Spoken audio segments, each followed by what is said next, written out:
এখানে আমার একটা তরঙ্গের উৎস আছে যেটা কোনো একটা বেগে ডান দিকে যাচ্ছে। আমরা ধরে নিচ্ছি যে উৎসটার বেগ হলো, যে উৎসটা তরঙ্গ তৈরি করছে তার বেগ হলো ভি সাব এস, সোর্সের ভেলোসিটি হলো ভি সাব এস, আর বেগের দিক হলো ডান দিকে। আমরা গত ভিডিওতে যা করেছিলাম এক্ষেত্রেও তাই করব, কিন্তু এবার আমরা আরও বেশি অ্যাবস্ট্রাক্ট টার্মের মাধ্যমে এটা করব, যাতে আমরা শ্রুত কম্পাঙ্কের একটা সাধারণ সূত্র বের করতে পারি। তাহলে সে একটা নির্দিষ্ট বেগে ডান দিকে যাচ্ছে আর সে একটা তরঙ্গ নির্গত করছে। এখন ধরে নিচ্ছি যে সে যে তরঙ্গ নির্গত করছে সে তরঙ্গের বেগ হলো, আমরা ধরে নিচ্ছি তরঙ্গ বেগ হলো ভি সাব ডাব্লিউ। এটা র্যাডিক্যালি আউটওয়ার্ড কাজ করছে, বাইরের দিকে কাজ করছে। আমাদের বেগের মান এবং দিক দিতে হবে। এর দিক হলো র্যাডিক্যালি আউটওয়ার্ড। এটা হলো তরঙ্গটার বেগ। এই তরঙ্গটার পর্যায়কাল এবং কম্পাঙ্ক থাকবে। তরঙ্গটার পর্যায়কাল এবং কম্পাঙ্ক কত হবে সেটা উৎসের উপর নির্ভর করবে। আমরা এখানে যা করব তা হলো ক্লাসিক্যাল মেকানিক্স, আমরা এখানে আপেক্ষিক গতি নিয়ে কথা বলছি না। তাই একটা বস্তু যখন আলোর বেগের কাছাকাছি গতিতে চলে তখন যেসব অদ্ভুত ঘটনা ঘটে সেসব নিয়ে আমাদের চিন্তা করতে হবে না। এর পর্যায়কাল কত আমি সেটা ধরে নিচ্ছি। আমি এটাকে এভাবে লিখি, উৎসের পর্যায়কাল যেটা হলো উৎসের সাপেক্ষে তরঙ্গের পর্যায়কাল, আমরা এটাকে বলছি টি সাব এস, টি সাব এস। আর উৎসের কম্পাঙ্ক আমরা জানি, এটা এখন আপনাদের নিজে থেকেই পারার কথা, এটা হবে পর্যায়কালের উল্টো। তাহলে উৎসের কম্পাঙ্ক সমান হবে, আমরা এটাকে বলছি এফ সাব এস। এই দুটো জিনিস একটা আরেকটার উল্টো। একটা তরঙ্গের পর্যায়কালের উল্টো হলো এর কম্পাঙ্ক, আর কম্পাঙ্কের উল্টো হলো পর্যায়কাল। আসুন চিন্তা করা যাক এখানে কি ঘটছে। ধরলাম যে 0 সময়ে সে প্রথম ক্রেস্ট বা তরঙ্গ শীর্ষ নির্গত করলো, এটাই প্রথম পালস, সে এটা এইমাত্র নির্গত করলো। আপনি এটা দেখতে পারলেন না কারণ এটা এইমাত্র নির্গত হলো। এবার আমরা টি সেকেন্ডের দিকে যাচ্ছি, আমরা ধরে নিচ্ছি এই সময়টা আছে সেকেন্ডে। তাহলে প্রত্যেক টি সেকেন্ডে এটা একটা নতুন পালস নির্গত করছে। প্রথমেই টি সাব এস সেকেন্ডে প্রথম পালসটা কোথায় যাবে? আপনি প্রথম পালসের বেগকে সময় দিয়ে গুণ করুন। বেগ আর সময় গুণ করলেই আপনি পাবেন দূরত্ব। আমি একটা উদাহরণ দিচ্ছি। আমি যদি বলি যে বেগ হলো 5 মিটার পার সেকেন্ড আর ধরে নিচ্ছি পর্যায়কাল হলো 2 সেকেন্ডস, তাহলে আপনি দূরত্ব পাবেন 10 মিটার্স। এখানে সেকেন্ড বাদ হয়ে যাবে। তাহলে টি সাব এস সেকেন্ডে তরঙ্গ কত দূর যাবে এটা বের করতে হলে আপনি টি সাব এসকে তরঙ্গ বেগ দিয়ে গুণ করুন। ধরে নিলাম যে তরঙ্গটা এখানে আসলো, এর দিক র্যাডিক্যালি আউটওয়ার্ড বা বাইরে। আমি এটা র্যাডিক্যালি আউটওয়ার্ড দিকে আঁকছি। আমি বৃত্তটা ভালোভাবে আঁকার যথাসাধ্য চেষ্টা করছি। এখানকার এই দূরত্বটা হলো বৃত্তের ব্যাসার্ধ, এতটুকু দূরত্ব হলো ব্যাসার্ধ। এটা সমান হলো বেগ গুণ সময়। প্রথম পালসটার বেগ হলো ভি সাব ডাব্লিউ, এটা কিন্তু আসলে দ্রুতি। আমি বলছি ভি সাব ডাব্লিউ হলো র্যাডিক্যালি আউটওয়ার্ড, এটা একটা ভেক্টর রাশি নয়।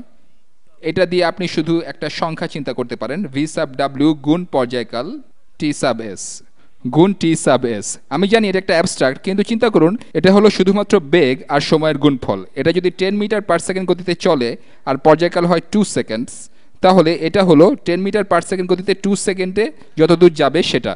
আমরা এই ভিডিও শুরুতেই বলেছিলাম যে এই বস্তুটা গতিশীল। তরঙ্গটা যে বিন্দুতে নির্গত হচ্ছে সেখান থেকে এটা র্যাডিক্যালি আউটওয়ার্ড দিকে যাচ্ছে, কিন্তু উৎসটাও স্থির বসে নেই।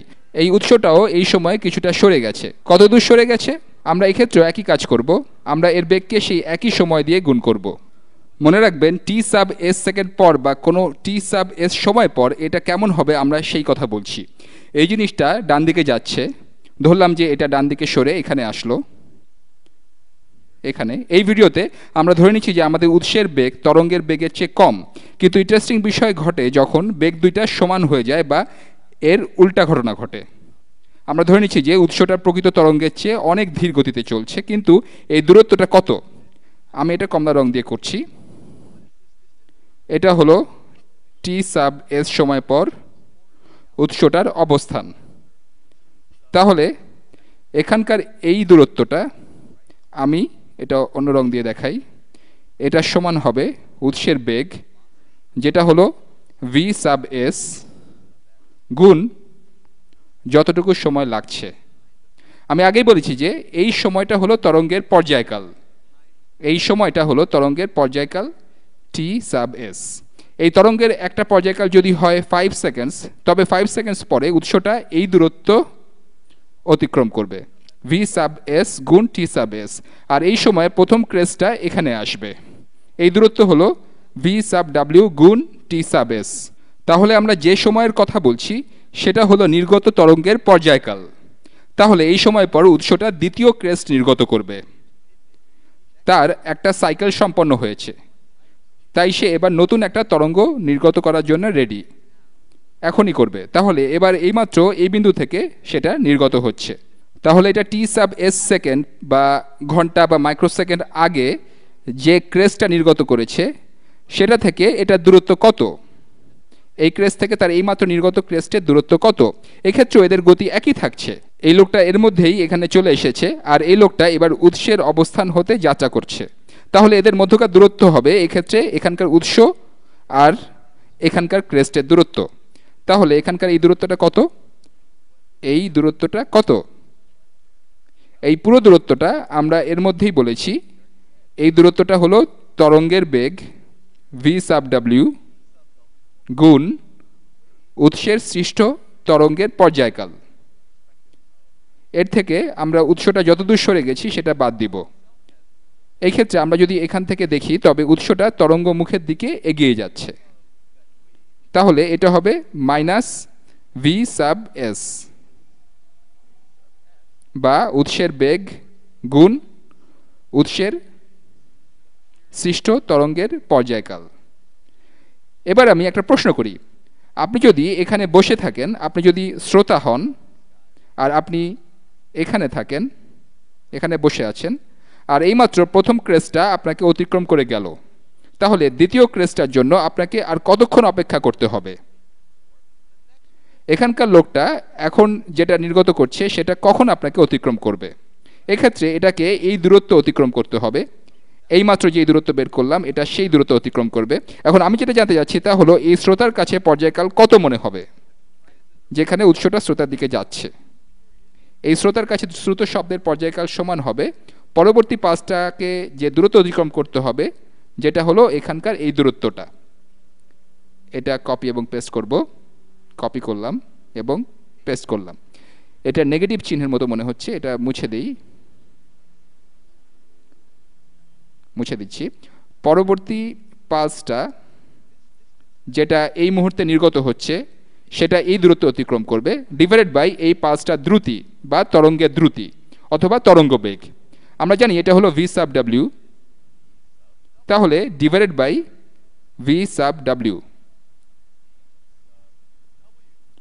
এটা হলো শ্রোতার কাছে শ্রুত শব্দের পর্যায়কাল।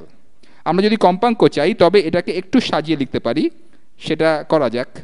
এটাকে আমরা এভাবেও লিখতে পারি, আমরা এখানে উৎসের পর্যায়কাল টি সাব এস কমন নিতে পারি, তাহলে এটা দাঁড়ায় টি সাব এস গুণ তরঙ্গ বেগ মাইনাস উৎসের বেগ, মাইনাস উৎসের বেগ, এই পুরোটাকে ভাগ করব তরঙ্গ বেগ দিয়ে। তাহলে আমরা গতিশীল উৎসের পথে থাকা একজন স্থির শ্রোতার কাছে শ্রুত শব্দের পর্যায়কাল নির্ণয়ের সূত্র বের করলাম। এই পর্যায়কাল হবে তরঙ্গ উৎসের পর্যায়কাল, তরঙ্গ বেগ এবং উৎসের বেগের একটা ফাংশন। এখন কম্পাঙ্ক বের করতে চাইলে এটাকে জাস্ট উল্টে দিতে হবে। এটা বের করা যাক। শ্রোতার কাছে শ্রুত শব্দের কম্পাঙ্ক, এটা হলো পরবর্তী সাইকেল দেখার জন্য কত সেকেন্ড সময় লাগবে। আপনি সাইকেল পার সেকেন্ড চাইলে এটা উল্টে দিন, তাহলে শ্রোতার কাছে শ্রুত শব্দের কম্পাঙ্ক হবে এটার উল্টা। আমরা যদি এই এক্সপ্রেশনটা উল্টে দিই তবে পাওয়া যায় 1/t সাব এস গুণ V sub W divided by তরঙ্গ বেগ মাইনাস উৎসের বেগ। এখন 1 উৎসের পর্যায়কাল অর্থাৎ এখানকার এই অংশটা হলো উৎসের কম্পাঙ্ক। তাহলে আমরা পেয়ে গেলাম, আমরা দুইটা সম্পর্ক পেলাম। আপনি যদি উৎসের পথে থাকেন আর উৎস যদি আপনার দিকে যেতে থাকে তবে এক্ষেত্রে অন্তত আমরা আমাদের সূত্র পেয়ে গেলাম। আমি এটা আবার লিখছি, শ্রোতার কাছে শ্রুত শব্দের পর্যায়কাল সমান হবে উৎসের পর্যায়কাল গুণ তরঙ্গ বেগ বিয়োগ উৎসের বেগ। এটা হলো উৎসের বেগ, এটাকে ভাগ করব তরঙ্গ বেগ দিয়ে। আর শ্রোতার কাছে শ্রুত শব্দের কম্পাঙ্ক সমান হবে এটার উল্টো, এটা হবে উৎসের কম্পাঙ্ক যেটা হলো উৎসের পর্যায়কালের উল্টো। তাহলে উৎসের কম্পাঙ্ক গুণ তরঙ্গ বেগ ভাগ তরঙ্গ বেগ বিয়োগ উৎসের বেগ। পরবর্তী ভিডিওতে আমি এই এক্সারসাইজটাই করব, কিন্তু সেক্ষেত্রে আমি চিন্তা করব একজন শ্রোতা যদি এখানে বসে থাকে তবে কি ঘটবে।